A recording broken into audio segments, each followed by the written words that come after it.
I'm Connor Ruebusch, and if you are interested in the finer points of face punching, you've come to the right place. This is Heavy Hands.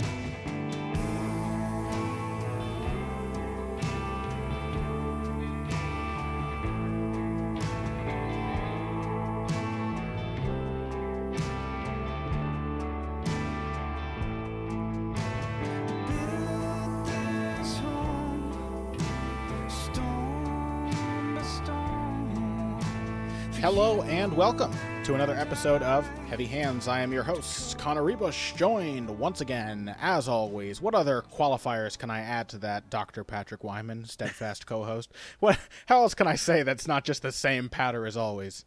I don't know. I mean, I think what you got's pretty dang good. All right, I'm not going to restart the recording, but let's try it again. I am your host, Connor Ruebusch, and you know him, you love him, you have come to admire him over the past 2 years. Patrick Wyman is here, my co-host. How was that? That is a good introduction. That's better than I deserve, Frank. Well, I won't even acknowledge that with a response, Pat. You deserve all of the praise in the world. We should just have a romantic love fest here to start the episode. Actually, get all up in there, make it real awkward. Huh? Different tack. Let's take a different tack. I want to first say what the sort of theme of today's episode will be. We had a good time doing a sort of conceptual episode last week, and we are going to try to do that today. I'm not quite sure how to frame this, but we will be talking about tall fighters, short fighters, small fighters, long fighters, and the different ways that fighters can use their frames to combat each other. We've discussed a lot in the past about styles and how styles are largely determined by personality. Most fighters will have found their own style, be it pressure fighter, counter fighter, boxer, puncher, boxer, or what have you, within the first year of training. If they're being trained well, they'll probably go into their sparring and find a style that suits them, but we still have to take into account frame. How does a short fighter fight a tall fighter? How does a tall fighter fight a short fighter? How does someone fight tall or fight long? How does someone fight short or fight small?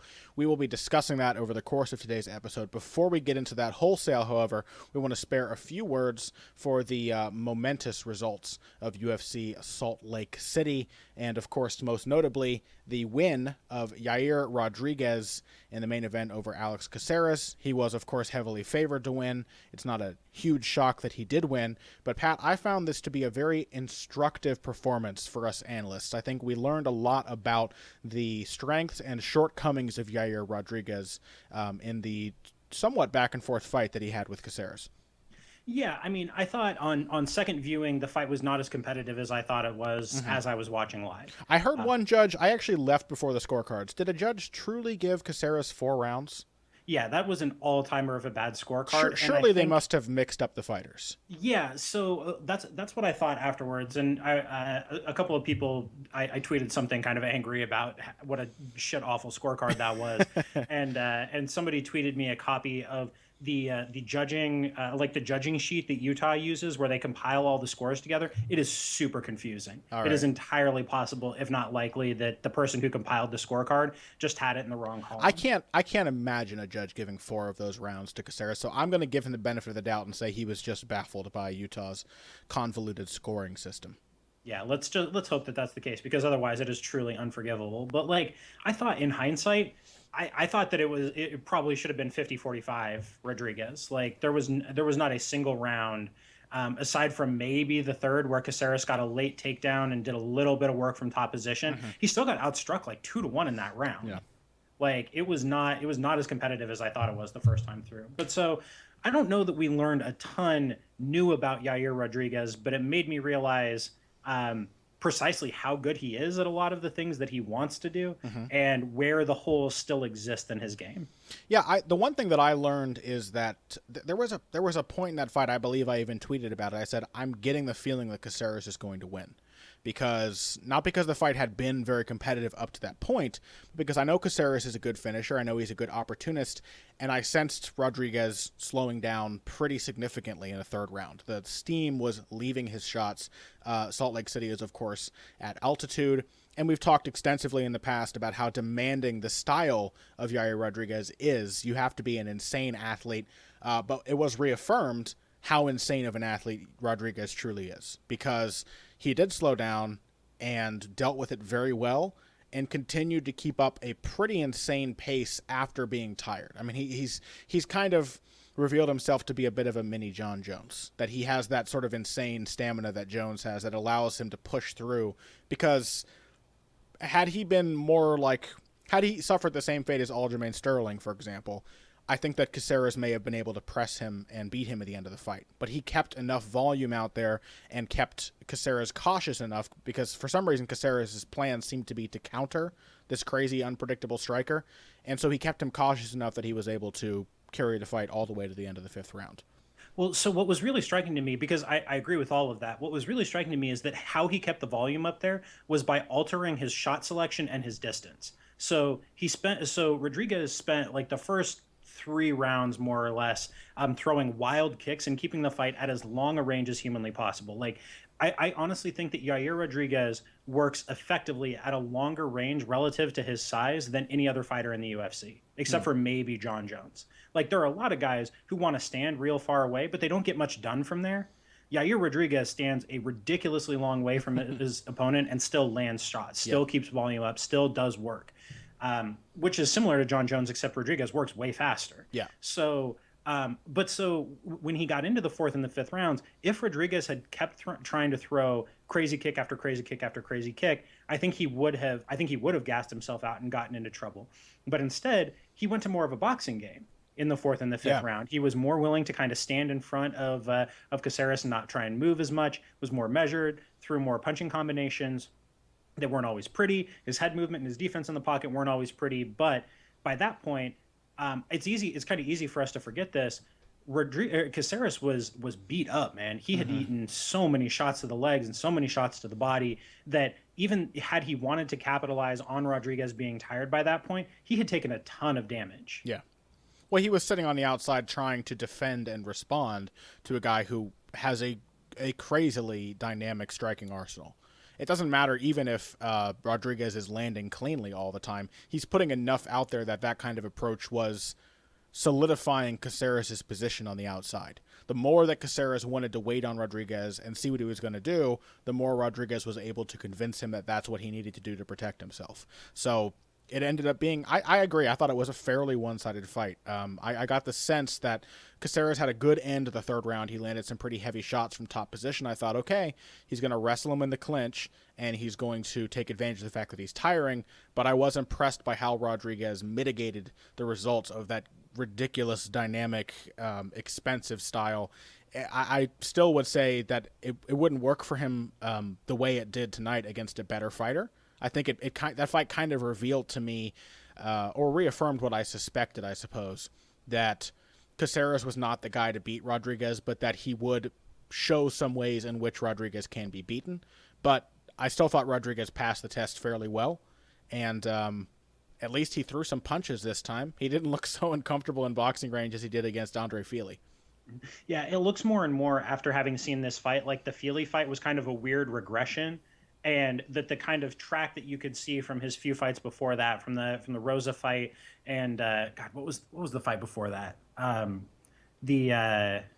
tough Latin America guy. No. The one between the Rosa fight and the Fili fight. It was Dan Hooker. Because he didn't look it looked like there was a clear progression where he was getting better as a boxer, and then he just didn't do any of that in the Fili fight.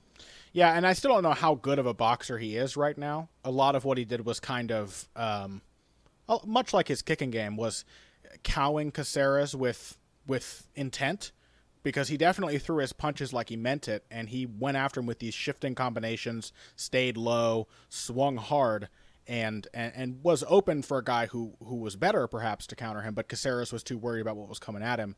But he was at least willing to fight in that range. He had something in that range, which is always better than being a guy who is just totally limited to the shot or the long-range kicking game. It was like he looked like a poor man's Luke Rockhold in punching distance. Sure, yeah. Like where the pieces are there and you can see how they fit together, but it's kind of limited. Yeah, and like even Luke Rockhold's game that's not a great game to have if you're wanting to stack up against the best boxers in the UFC. Yeah, it's not a terribly deep game. Like even Luke Rockhold, which is like I think the best case scenario version of the kind of boxing game that Rodriguez was showing off. Like there isn't a ton of variety to it. There aren't a ton of different setups. It relies really heavily on that kicking arsenal. There's head movement, but it's predictable head movement. We saw how Michael Bisping exploited the Rockhold's kind of predictable head movement, and it depends on moving through that distance pretty quickly. Like either that you're not going to be there for very long. If you're forced to fight in that range for an extended period of time, then the problems show up. Like to me, the biggest problem with Rodriguez in that range isn't what he throws; it's how he reacts to what his opponent's throwing at him. That like it's like he thinks that either that there's a binary, and this is true of a lot of inexperienced boxers. I think that they focus really heavily on the binary between either getting hit or not getting hit, not recognizing that there's a lot of difference in how that there can be a lot of difference in impact in how you get hit. There's a way you can afford to take a shot. There are angles from which you can take the steam off of it. There are times when it's best to basically punch through and accept the fact that you might get stung. Yeah, you know what's really telling. This is a sidebar, but you know what's really telling to me about the level of Luke Rockhold's boxing game is that after Mike Bisping knocked him out, and of course, if Michael Bisping knocks you out, you're going to have to come up with some way to rationalize what just happened. But he said, "I overcommitted with a jab, and I shouldn't have thrown that jab." Like that's how unconfident boxers with that frame sometimes are with the mid range. That for Luke Rockhold, it felt like a serious mistake to have stepped in with a jab. Yeah, and I mean, I think that's true. That's true of a lot of guys with that kind of frame who want to play that kind of game. Like, you know what? It's true of this is true of another guy who has spent some time training at Jackson Winklejohn, who has that kind of game focused on crazy long distance kicks. Anthony Pettis, where where they can punch, but this comes back to something we talked about last week. They can't really box. Yeah, you know. Like I think this is an important distinction, and it's one I have a feeling we're going to be coming back to a lot when we talk about Nate Diaz and Conor McGregor next week, and I'm sure we'll come back to it more and more over the fall too. Like Yair Rodriguez can punch, Anthony Pettis can punch, but boxing is something very, very different from that. There's a lot that goes into that in terms of angles and footwork, layered defense, your ability to get hit without getting hit cleanly and hard. Like that is not quite the same thing. And so Rodriguez can punch. Rodriguez showed some stuff in mid-range, but I don't think he has any idea what to do against somebody who can get into that range and keep it there, who can throw combinations, who isn't going to be scared off by the fact that Rodriguez is throwing heat at him. Yeah. Yeah, it'll happen. There will be a reckoning for Yair Rodriguez, but hopefully he continues to improve in those weaknesses, and it looks like he is on a good track. So, I think you mentioned on Twitter you wanted to see like Cub Swanson next. Cub Swanson or Jeremy Stevens. Like I think, speaking of another guy who fought on this card, I thought Swanson looked pretty good against Kawajiri, but I think it seems fairly clear to me that Swanson is kind of past his prime. Like he's slower, his reactions aren't as sharp. I think his decision making isn't quite as good as it could be. Or as good as it was at his peak. Like I think that's a real good kind of yardstick fight against a talented striker who can do other stuff too. For Rodriguez. Yeah, I can see that. I like that. Why don't we talk briefly about David Tamor? Because I think that'll be a nice segue into our discussion of short and tall, long and small. I guess we should be specific here. We'll say that there are tall fighters, meaning high in stature, and there are small fighters, meaning short in stature. And we'll say that there are long fighters, long of limb, and short fighters, short of limb. Does that make sense? Mm-hmm. So we can say that somebody is fighting short, and it doesn't necessarily mean that they are a small man. Does that make sense? So I think what we're going for is a basic separation between frame and style. That there are ways that just being tall does not guarantee. And also that you between height and length. Yeah, sure. Because there are tall fighters who don't fight long very well, and there are long fighters who don't fight tall. Right? Yeah, I mean, I think Let's keep the focus on fighting tall and fighting short, and we can work length in there. Like we don't want to it's easy to get those things confused. Well, let's talk about David Tamor very briefly then, because Tamor, we were saying just a bit ago that he probably we could very well see him making a move to featherweight at some point. He was really pretty drastically outsized by Jason Novelli. I think it looked like Novelli was at least 3 inches taller than him and significantly longer, but he is a short guy who brilliantly fights from the outside, is a really effective counterpuncher, and excels at catching kicks. And so let's talk about why that is, how he managed to just completely lace up Jason Novelli the way he did. Yeah, so I mean, the big thing there was the counter game, right? Like, Yeah. So if you want to, do we want to talk about Tamor specifically, or do we want to talk about the more general side of fighting long? Let's talk about Tamor for like a minute or two, and then we'll take a break. We'll come back and we'll get into the general concepts of it all.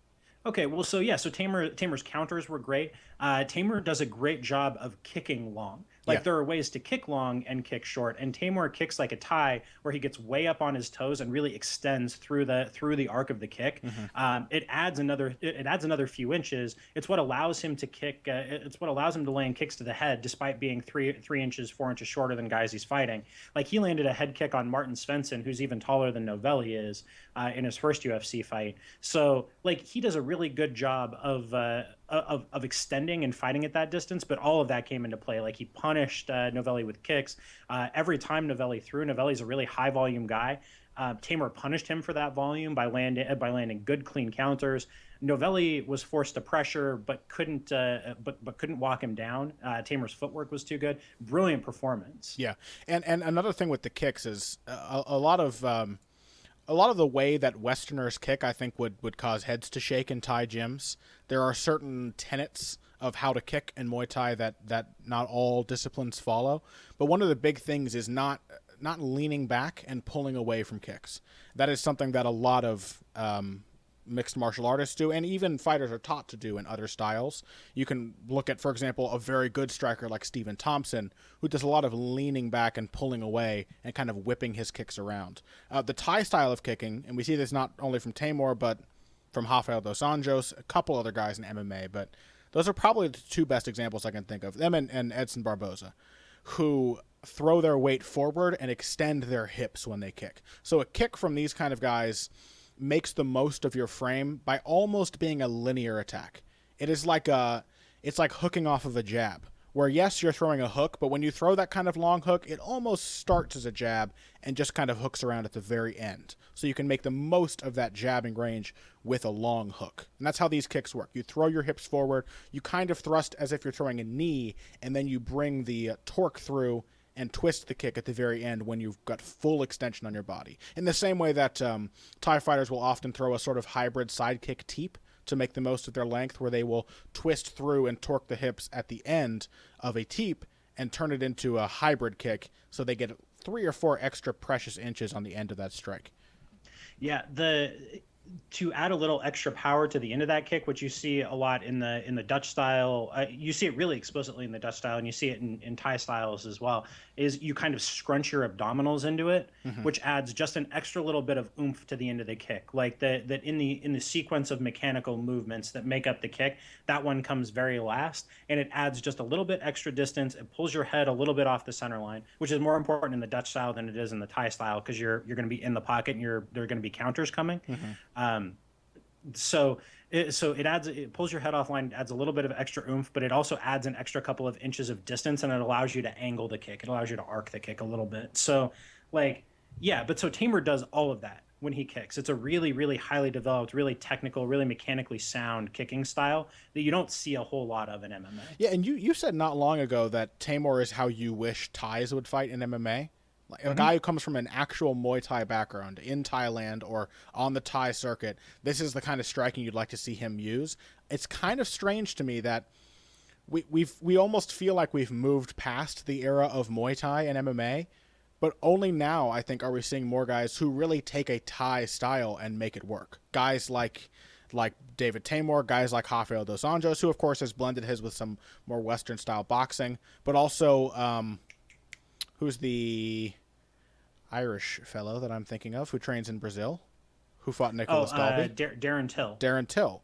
Darren Till's not Irish, is he? No, he's English, I He's think. English. Oh, good Lord. He's North English. But I'm going to piss some people off with that.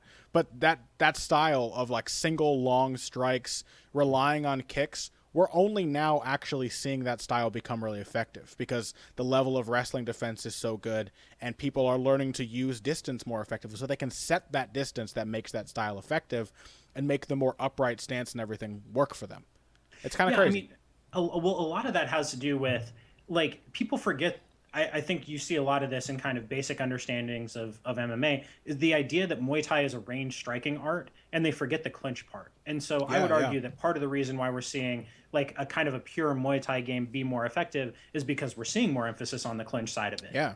That like I think like Giovanni and Jacek is a perfect example of this, Sure, right? yeah. That like she is a devastating range striker, but her range game works because she's nasty as hell in the clinch. Or Karolina Kovalkiewicz, like we saw this against Rose Namajunas. Like sure, she like Kovalkiewicz is fine at is fine at range, but where she's really nasty is in the clinch, and you can't play that kind of long single strike range game if you can't hurt guys in the clinch too. If you Yeah. can't hurt your opponents in the clinch, if you can't dissuade them from coming in on you, and you have to have basic takedown defense to make that work because you have to make them fear. They shoot in for a takedown, you stuff the takedown, you stand them up, and then they're in your world. Then they're in the clinch, Yeah. and they've got to worry about your knees and your elbows.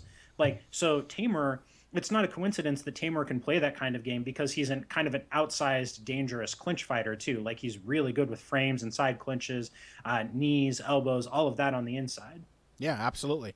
Okay, well, let's take a break. And when we come back, we will get into the sort of concepts, strategies, and tactics behind fighting as a counter fighter from long range and also making the most of a large frame against a smaller opponent. Hey, everybody. Thanks for listening to this week's Heavy Hands. If you like what you hear, please consider pledging to support the podcast on Patreon. Patreon is basically continuous crowdfunding. You sign up to contribute a certain amount per month to help us with production costs and the like, and in return you get rewards ranging from a mention on the Heavy Hands website to a question or topic of your choice being discussed on the show. We have a lot more in the works to reward you for your help, and we appreciate every contribution. No amount is too small. Just head over to patreon.com and find how you can help out the only show dedicated to the finer points of face punching. Now let's get back to it. And we are back. So we talked about David Taymor fighting against Jason Novelli. Why don't we use that as a jumping off point for this topic? We talked about fighting tall, fighting long. Let's first talk about tactics for short fighters. And this is actually going to be prescient for next week's episode as well, because of course we have Conor McGregor, a guy who is used to fighting long, who is forced to fight more as the small guy against a guy like Nate Diaz. So this will be a dynamic that'll be very interesting in that. Let's talk about the specifics of how Taymor made that game effective, not just the fact that he has good long-range tools, but how do you, as a short guy, play a long-range game effectively against a guy who, by all rights, should have the advantage over you at his range? Well, so first and foremost, I think you don't abandon long range tools just because you're the shorter guy, right? You don't Yeah. like that's the number one thing is you don't concede longer ranges just because you're the shorter fighter. You don't think just because he can kick at a longer range than me, I stop kicking. You don't think that just because he can jab longer than me, I stop jabbing. You don't think that just because his cross is longer than my cross, I stop throwing crosses, and I think that I have to get inside and throw hooks. They almost become more important Yeah, because in order to close the distance or cause the distance to be closed, you need those long-range weapons. You need to have some kind of means of threatening the guy from outside or making him react. yeah, exactly. And the other bit of that is when your opponent closes the distance for you, you have to be able to sense that distance and capitalize. Yeah. So you have to be able to pull the trigger. If your opponent steps in with something, you have to know, okay, this is the spot where I plant my feet and I take advantage of the fact that this distance is coming to me. So both of those things are things that Tamer did very well. Like he did a good job of retreating, and then when Novelli came in, then Tamer planted his feet to throw. Yeah. I want to talk about that specifically because that's a topic that always interests me is short fighters who fight from long range. Short fighters who fight from long range and use it to compel the opponent to give up their own reach advantage. And I've been doing a lot of thinking about how that can be effective, how it can work. On the basic level, what you just said is true, right? You wait for the guy to come in, and then you make him miss, and he has now given up his reach. He's now created a range that favors you, and hopefully, because you've forced him to lead, he is also he's done it in a way that exposes him. So you can be the more punishing fighter in a brief moment of impact in your preferred range. But what I think is the thing that tends to go overlooked in these kinds of matchups is how crucial initiative is for the short fighter. Initiative is a very, very wishy-washy concept. It's very difficult to lay out. I think I did an article on it not long ago. Actually, I mean to say a while ago. I think with Trinaldo versus someone. I'm going to search this and I'll bring it up so people can reference it if they want. But I kind of view initiative as a line graph, right? When you're fighting an opponent, we've talked about this in the show before, haven't we? I think we have. Yeah, we've talked about it a number of times. So I view it as there's sort of a line that is neutral or equal initiative, and that each action by one fighter can draw the initiative on their side of the line, which means that they are now in more control of the fight. The opponent is now thinking more about what they are going to do to them than what the opponent. Okay, so fighter A controls the initiative. That means that fighter B is now more worried about what fighter A is going to do than what he himself is going to do to fighter A. He's now reactive. He has lost the initiative. And I think for short fighters, that controlling that concept is extremely important. When two fighters have similar reaches, they can both kind of play with a neutral initiative if either is confident that they are just the better technician. We're both at jabbing range. Neither of us has to control it. I can out-jab you. You can try to out-jab me. We can jockey for position. For short fighters, they can't play on the end of jabbing range or on the end of kicking range as effectively with a taller guy, unless there's a huge skill disparity or a big power disparity. And even then, it's not great to be on the end of another guy's range when he is free to think about how he's going to attack you. If I want to counter you and force you to give up your reach advantage, but you are smart and disciplined as the longer fighter, you can just sit back and feed me jabs and feed me long kicks and feed me feints, and I'm not going to know when to counter. Or I'm going to miss when I do counter because you're going to see it coming. But if I am giving you lots of feints, if I'm pecking away, if I'm constantly forcing you to react and to think, I can make you lead when I want you to lead with the weapons I want you to lead with. I can better judge how and when you're going to close the distance, and that makes me an effective outside fighter despite the fact that I have a size disadvantage. Yeah, exactly. Exactly. I mean, I don't think that either you or I want to imply that, like, it's easy to be the smaller fighter and play the longer game. Because it's not. Like, to do these things requires a level of skill. That's why I think, like, not wanting to cede the initiative is why so many smaller fighters, I think, turn into more or less pressure fighter. Yeah, is because at least then you can kind of convince yourself that you've got the initiative, even if the other fighter is countering you. Yeah, right. Like, so it's not necessarily easy to do these things. And like Tamer can't be a template because Tamer has such a deep background in Muay Thai that, like, he has the kind of understanding of range and of timing and of initiative of when to throw, when not to throw, when to feint, when not to feint. Like, that's not easy to acquire. So I don't want to imply that, like, all short fighters have to be outside fighters or anything like that. No.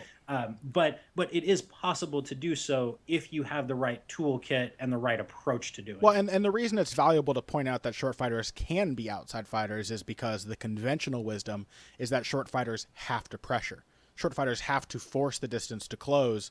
They have to be moving forward at all times. And that plays into our many discussions about style. If your style as a shorter fighter, if you're not comfortable pressuring, if you don't want to constantly have to be on the lookout for counters, if you're not comfortable making the guy counter you in that way and then defending, then that's not going to work for you. You shouldn't say to yourself, I'm the shorter guy, so I'm going to have to go crazy chasing after him. What's going to work for you is finding a set of tactics or a strategy that enables you to use your usual style even when the size is not in your favor as it normally is. So when you're faced with a tall guy, you want to say, all right, I'm normally an outfighter. How can I make outfighting work against this guy who should be able to beat me at this range? And that can be more effective. It can really suck for an outsider to have that range taken away from them, to feel like, and that can play into your game as well, to have the tall fighter feel like they have to pressure you.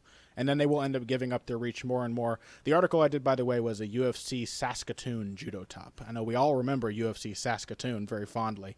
That was the card where Charles Oliveira tore his esophagus, right? Yeah. Oh, we did a live cast for that. Yeah, we Yeah, did. we did. Our first and only to this point Heavy Hands live cast. Yeah.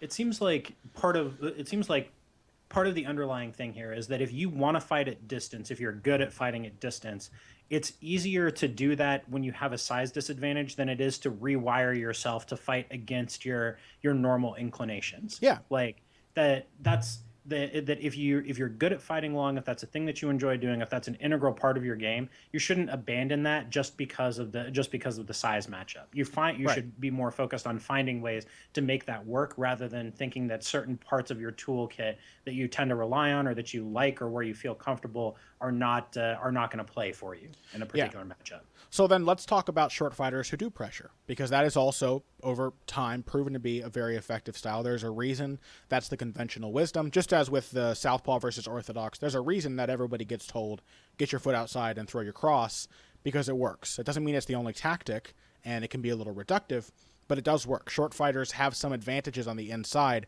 There's an example that I would love to point to, who's one of my favorite fighters, and probably one of many boxing fans' favorite fighters. That's Henry Armstrong. Best nickname in boxing history, by the way. Homicide Hank. That's an amazing nickname. Yeah, that is A+. A+ right there. Henry Armstrong, this may sound familiar, in fact, was a featherweight champion who went up and fought at welterweight, much like Conor McGregor will do for the second time at UFC 202. He went from 126 pounds up to 147, and he actually won titles there and at lightweight, 3 different legacy divisions. He won the lineal championships in all 3, which is insane. But Henry Armstrong was a pressure fighter. He was a crazy pressure fighter, very physical, very abusive on the inside, constantly slipping and moving forward, constantly tagging you when you tried to create space. I want to talk about how that style is different in MMA, because for Henry Armstrong, the goal was get past your jab and your straight, avoid the uppercuts when you're in close, and get inside. Grab on, put an arm around the body, beat up the body, use head position to pressure and open up an angle for the left hook, and then when you try to separate, bean you with a sneaky right hand. That was Henry Armstrong's game.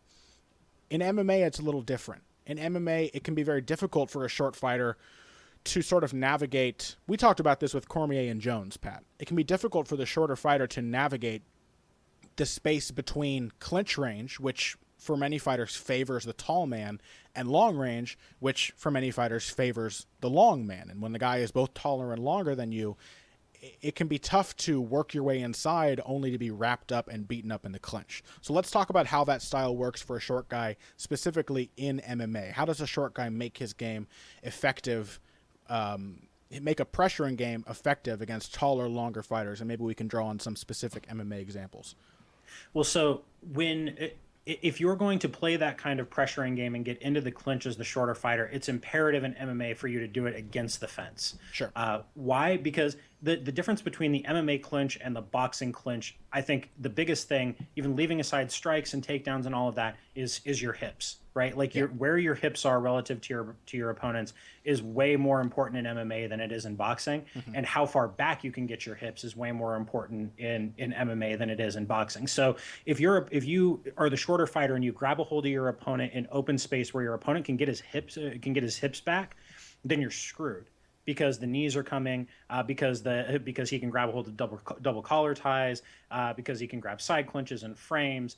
He can get his hips lower than yours with impunity and work takedowns. The leverage and the length of the limbs comes into play and becomes much more important.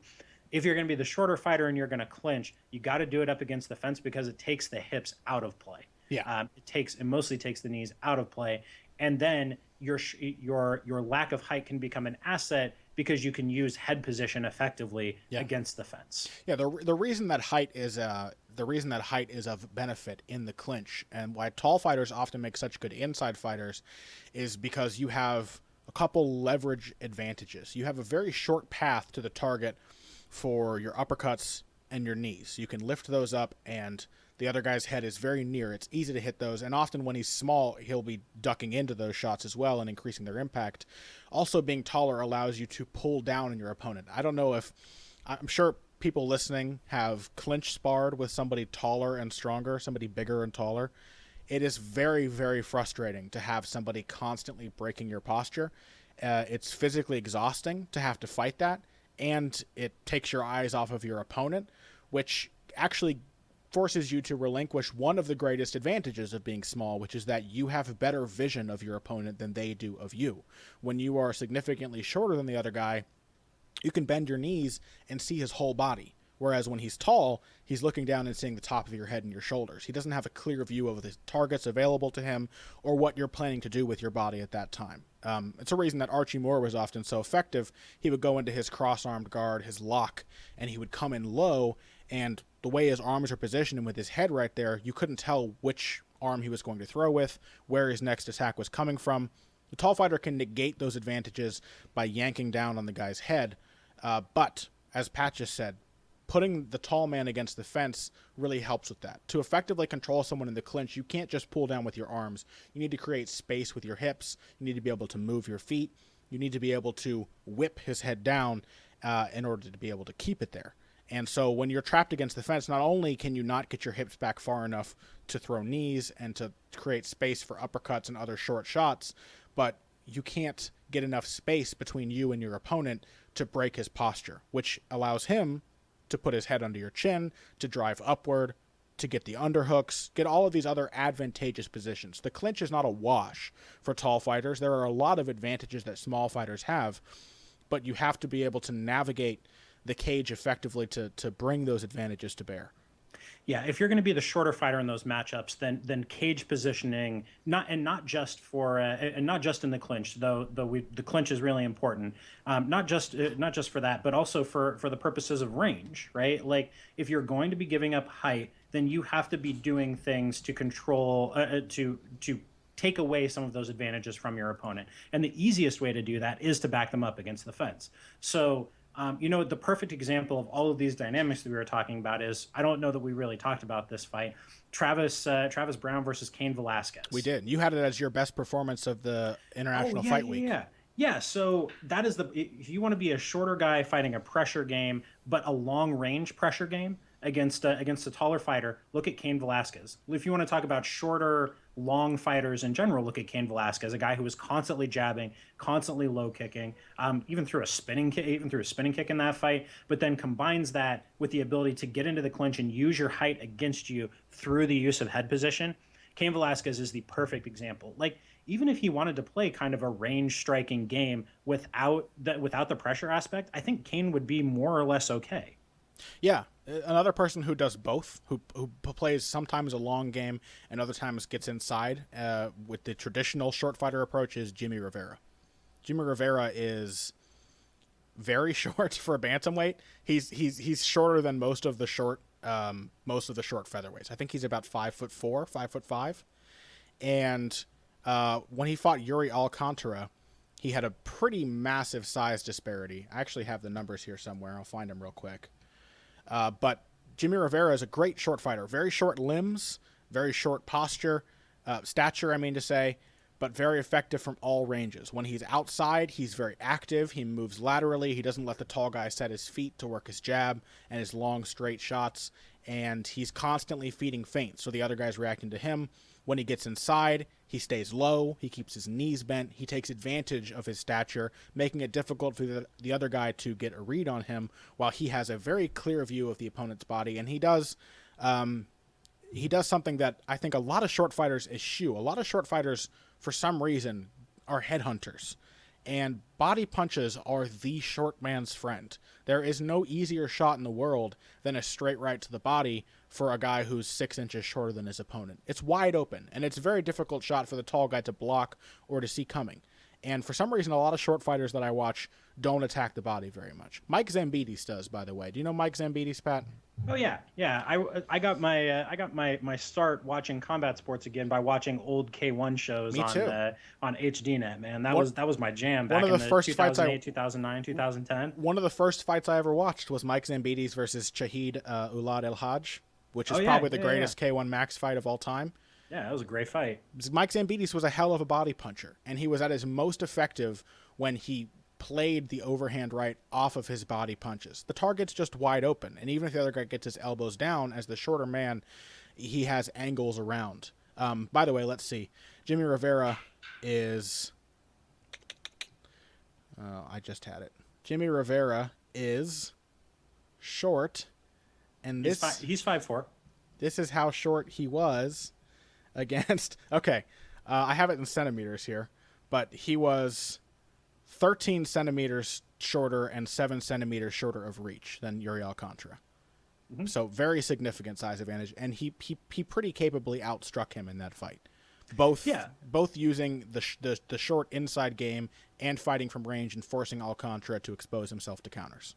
Well, so this was something that you mentioned in terms of initiative. I would put it a little bit differently. That if you're going to be the shorter fighter in a matchup like that, because height is an advantage. Like there's no getting around that fact. Height and reach aren't destiny, but they are important. They are advantages for you. They are advantages for you to have. So if you're going to be the shorter fighter, you have to be able to capitalize on every opportunity that you get. You have to be able to pull the trigger, and that's what fighters like Jimmy Rivera or John Lineker, who's often giving up a massive amount of size to his opponent. Think about how much size he was giving up to Francisco Rivera.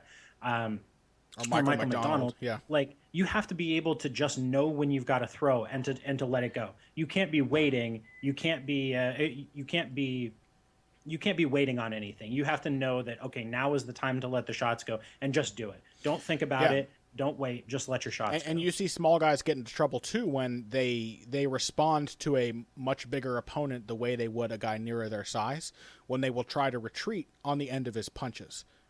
When almost counterintuitively, it's often a lot safer as a short guy to plant your feet when the tall guy is pursuing you and counter him.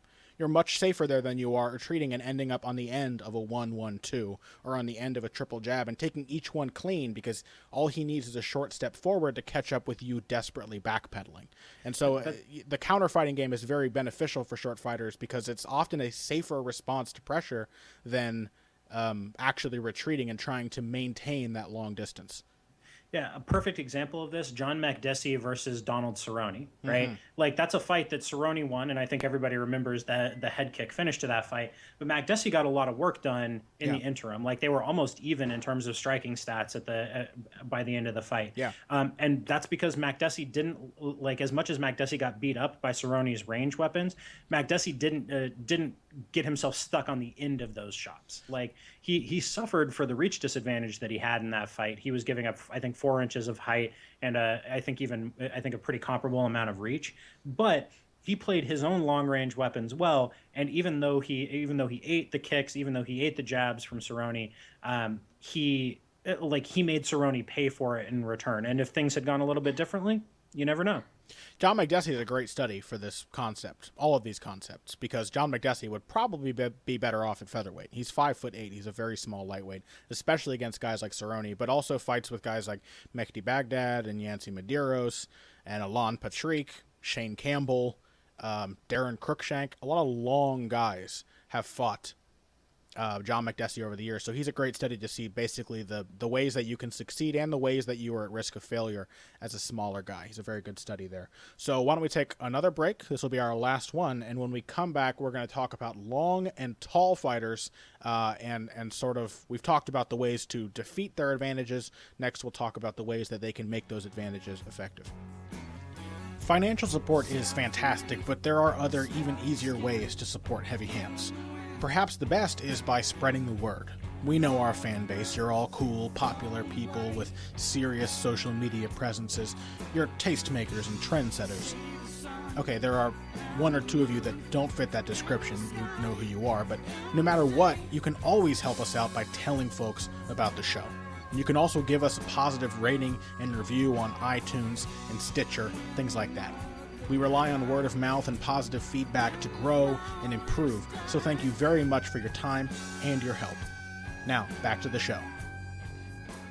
And we are back, but before we move on, to finish our topic, I want to thank a few people who pledged their support to Heavy Hands on Patreon in the month of July. These people pledged $5 or more, and we really appreciate the help. Thank you guys to Axel Holt, Henry Protzman, Emil Vang, Andreas Lagarde, Ben Cohn, Shane Walsh, Wayne Chargueloff, Christopher Carlson, Chris Reaney, and Lee Bishop. We really appreciate your support. Now, quickly, Pat, let us try to wrap up our discussion on long and tall fighters. You had something you wanted to say off the bat. Well, yeah. So we focused a lot on how do you defeat a long fighter or a tall fighter as a shorter fighter. But the flip side to that is if you're the long and the tall fighter, how do you use your reach well? Like it's not simply a matter of just put your jab out there, put your jab out there, put your jab out there, like people have been shouting at Stefan Struve on the internet for the last 5 or 6 years. Poor Stefan Struve. He tries, damn it. He tries his jab, and it doesn't work like everyone keeps saying it will. Yeah, because that's because if you want to use those long range tools, if you want to be John Jones-esque and use the jab and use the oblique kicks and use the round kicks and use all of those long distance weapons that you have, it's not just a matter of throwing it out there. Like you need to vary your rhythm, you need to vary your timing, and most importantly, you need to combine it with footwork. Yeah. You can't just stand stock still in front of your opponent, throw long range strikes and expect that to work. You got to keep moving your feet. You have to cut angles. You have to, I think most importantly, you have to keep yourself away from the cage like we talked about earlier. Like if you're going to do that stuff, you have to keep your feet moving under you. You have to cut the angles. You have to pivot. You have to, and you have to use the space that's available to you. Yeah, I think there's nothing more important, just in the sense that there's nothing more important for short fighters than gaining initiative. I think there's nothing more important for tall fighters than small, subtle footwork, the ability to take small steps from side to side, forward and backward to cover distance. Because when your frame is significantly larger than your opponent's, you don't need to be doing big movements. It can also be exhausting if you're much larger than the other guy, or if he's got better stamina than you or whatever. You want to be able to take short, subtle steps. So when my back foot moves back 4 inches, my front foot moves back 4 inches, I've now created 4 inches of space between myself and my opponent, and I make those steps off of jabs and feints and straights and things like that. If I'm trying to fight long, I hit the guy or I force him to react, and then I plan my movement so that it happens while he's reacting. When he has his feet set, when he's being forced to turn, when he's being forced to retreat, that's when I reposition myself in the cage of the ring. That's when I get away from the fence. That's when I get a little further away from him. That's when I have basically time to reset. And resetting is something that long and tall fighters usually want to do a lot. There's one thing I wanted to mention, which is why a lot of the tactics we talked about in the last section are often so effective. I think that, and this just occurred to me, but I think that long and tall fighters have an innate disadvantage in the same way that super athletic fighters have an innate disadvantage. And that's, of course, one that isn't often brought to bear against them, but that's the source of the disadvantage right there. When you're really athletic, it can be difficult to make yourself learn fundamentals the way other fighters do, because the other fighters have to learn the fundamentals to fight effectively. When you're a crazy athlete, you can often get away with not learning those fundamentals. You can find a style, a manner of fighting that feels natural to you, and it's not until you fight a really disciplined, experienced fighter that you'll realize how many holes there are in your game. For really long and tall guys, you often see them just absolutely collapse when they face a guy who can consistently get inside, like Jack Dempsey versus Jess Willard. If people listening to this have never seen that fight, it is one of the most brutal usurpations of a title in boxing history. Jack Dempsey mauled Jess Willard. In any combat sport, Dempsey fucked up Willard so bad that there were accusations afterward that Dempsey had a railroad, had a railroad spike in his gloves. Yeah, a railroad spike that people are still to this day saying, "Oh, look, he dropped something out of the ring" or something like that. Yeah, like it was so bad. Like Willard's teeth were embedded in Dempsey's gloves afterwards. Like yeah, there are a lot of it's been exaggerated a lot too. So I'm not quite sure how much of the injury is true. Some people say that Jess Willard's jaw was broken in several places. Other people say he was talking and doing interviews a week after the fight. What matters is that he was knocked down, I think 4 or 5 times in the first round and completely destroyed. Jess Willard was the tallest heavyweight champion in boxing history until Vladimir Klitschko, which is crazy because boxers are a lot bigger nowadays than they were then. He was a massive fighter, and that size allowed him to take the title from Jack Johnson, another guy who was used to being the bigger, stronger man, and wasn't against Jess Willard. But when Jess Willard was faced with an effective, aggressively defensive fighter who was coming forward, slipping under his punches, and just nailing him to the head and the body with short shots, he completely collapsed because he didn't know how to deal with that. And so the reason a lot of the tactics we talked about in the last segment are so consistently effective against tall guys is because the tall guys, they have it's like when southpaws face other southpaws. Tall guys in the gym, they're always the tall guy. All their training, or 90% of their training, they don't have to contend with the same problems that guys who are similarly sized or smaller than their opponents have to deal with. They don't have to learn through experience how to fight in mid-range. And so even if they're learning those techniques, they've not been tested by fire. They have not been pressure tested.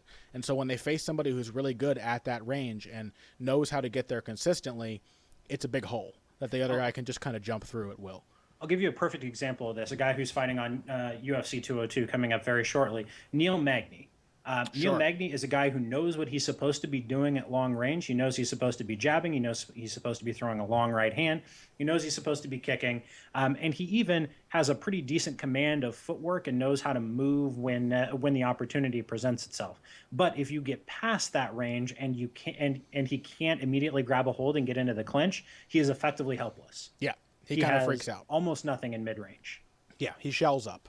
And so that's just a thing that we wanted to point out. I think that basically covers a lot of the dynamics of long and tall fighting, how those work. So to wrap up our show, we're going to get into a few questions from the heavy bag.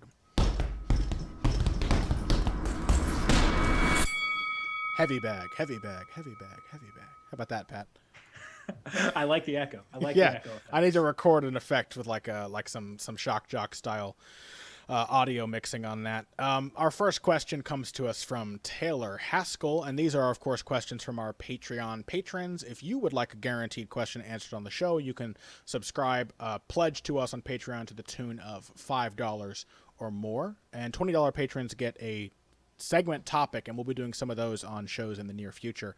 Taylor asks, with combat sambo being one of the more complete martial art forms, why is its application in elite MMA seemingly limited to a handful of practitioners? Pat? Well, so first and foremost, this is where we have to remember that MMA and the component arts that go into it are embedded in the society and culture that produce the fighters who compete in MMA. We have to remember that. So why aren't there more Sambo fighters? It's because Sambo, as a high-level competitive martial art, is almost exclusively practiced in Russia. And more specifically, it's practiced in specific areas of Russia at rates that drastically outstrip the rest. Yeah. So so not only is it a Russian form of combat, it's one where the competitive level is restricted mostly to the North Caucasus.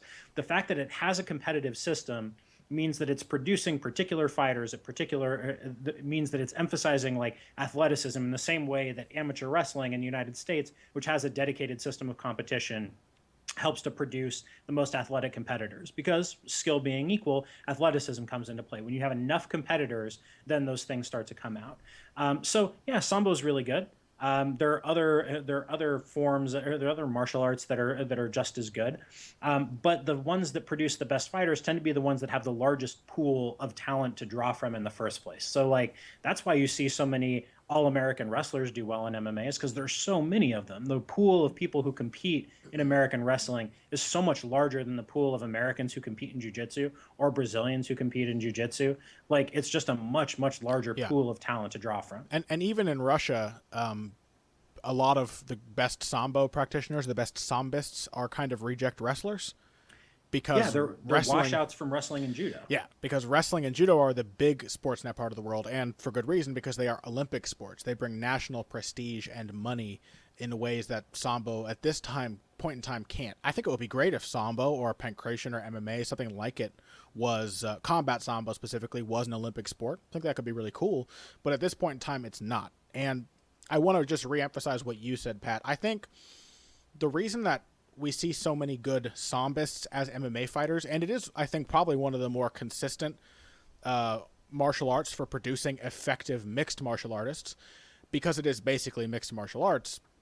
It's not necessarily because Sambo is in and of itself a flawless martial arts system, or that it is just categorically better than others, things like Brazilian Jiu-Jitsu and just MMA training in the U.S., but rather because of what you said, Pat, because it has a structured competition element. And that's the way with combat sports in general in Russia. You see a lot of Russian and Eastern European fighters who come to the UFC and they say, oh, they're a master of sport in so-and-so. They're a master of sport in hand-to-hand combat or in boxing or in karate or in judo, whatever. And those titles can only be gained through competition. It's not like getting a black belt in jiu-jitsu. To be a master of sport, you have to have won a certain number of local and national and international competitions to achieve these ranks. And so when guys come to the UFC with those titles, they're essentially battle tested by the time they make their MMA debuts. Not only is Sambo similar to MMA, combat Sambo in particular is similar to MMA, but training in Sambo and ranking up in Sambo or combat Sambo requires a serious level of experience. So guys like Khabib Nurmagomedov, guys like Islam Makhachev, they come over and they're very cool-headed. They deal well with stressful situations in fights. They're good scramblers. They're good in exchanges. They deal well with being hurt because they've just done it a lot already. That's really, I think, why Sambo has seemed so effective compared to other martial arts. Yeah, I'm with all of that. Yeah, I mean, it's just like you have to remember, like, these martial arts don't exist like kind of free form floating out in the world. They're embedded in society. Yeah. And so the sociology of these things matters. Like what is your talent pool? Like, where are these arts taught? In what geographic locations are they taught? What are the participation rates? All of those things go into determining the success of their practitioners at the international level. Yeah, absolutely. And we have one more question because we have a little more time left. This one is from another patron of ours, Thaddeus Pryor. Thaddeus asks, do the gym spaces of certain gyms or camps affect the way fighters develop their spacing and footwork? This especially in fighters' early developmental stages before they get a lot of individual ring or cage time. An example that comes to mind would be the contrast between Alliance fighters and Nova União fighters. Based on training footage, Alliance has massive amounts of open floor space, while Nova União is the opposite. What do you say, Pat? Yeah, so so point of correction real quick. So when you're talking about Nova União, you're talking about the upstairs gym, like I think it's like Academia Upper, where most of the Nova União team trains, but the Nova União team has a bunch of different locations where they're at. But most of the high-level Nova União fighters get their especially guys like Aldo, get their time in that particular space, which is very, very, very small. So you could make an argument that being in a space like that puts an emphasis on really tight footwork, which happens to be what we see from a lot of Nova União fighters. Yeah. Whereas that kind of wide open, in and out, constant movement style, you could easily see that as a product of that particular training environment. They might be forced to grow more comfortable in exchanges and under high stress situations because their opponent's always closer to them. Same as guys who might train in an undersized cage. Like, for example, Rafael Cordeiro, you said to me before, has a pretty small cage in his gym, and those guys are notoriously confident in exchanges. Yeah, exactly. And having spent a lot of years myself training in a very, very small gym that was very crowded and had a lot of people in there, like I got very used to pressuring and being close to my opponent, and I'm substantially less comfortable at long distance for exactly that reason. Because when you have 5 pairs of people training on a small mat, like you don't have a lot of space to move. You have to kind of constantly reset, and your footwork has to be your footwork has to be tight. You have to pivot and do things like that because you can't just back up 17 feet when your opponent comes at you. Mm-hmm. You know, like you have to be comfortable planting your feet and countering. And so yeah, it really does affect you in substantial ways. Like, so I was up at Team Alpha Male last Friday, and they do not have a cage there. They have kind of a weird mat space that's bordered by walls on 2 sides, and then kind of half walls, like what you would put up like an animal pen bordering the other part of it. Like that's the only way I can think of. An unsafe animal pen. You do not want a 3-year-old child to crawl into the enclosure when Uriah Faber's in there. Somebody would have to shoot him. Absolutely not. Yeah. Is that our first Harambe joke? I think so, yeah. Did you see, by the way, there's an online petition to rename the Bengals the Cincinnati Harambes? Yeah. Oh, yeah. Oh, God, it was in Cincinnati. I keep forgetting. Yeah. Like, we have that connection. My world-famous zoo is now most famous for killing a gorilla. And and not just any gorilla, man, a good-looking gorilla. Yeah, real handsome. Wait, was that the same one that Japanese girls were fawning over? Wait, what? Was that the? Did you never heard of this? No, Harambe. There's like a. I think it may have been Harambe. There was like a Japanese meme which was girls talking about how handsome this gorilla was. Oh my God. Yeah, like girls, like sort of ironically, maybe not for some of them, but saying like, "Oh, look how sexy he is in this picture." He's always looked kind of brooding, and he has a sort of a Javier Bardem vibe for a gorilla. So I think it may have actually been Harambe. That makes it even sadder that he has passed. Oh my God, poor gorilla. Okay, so where were we? Team Alpha Male. Okay, so they don't have a cage. They have kind of this weird open mat space, and you can see like they do a lot of wrestling against the wall. So they're comfortable in that sense, but not so much with moving through the space of the cage. Yeah. Right. So once they get to the cage, they're fine. They know how to use it. They're perfectly comfortable with that. But without a cage to train in, without something that doesn't have edges, that doesn't have corners, that doesn't have that much space available to it, because it's a really big open mat space that they have. Without that, you can see how it might be more difficult to develop those kinds of skills in terms of using the space of the cage to their advantage.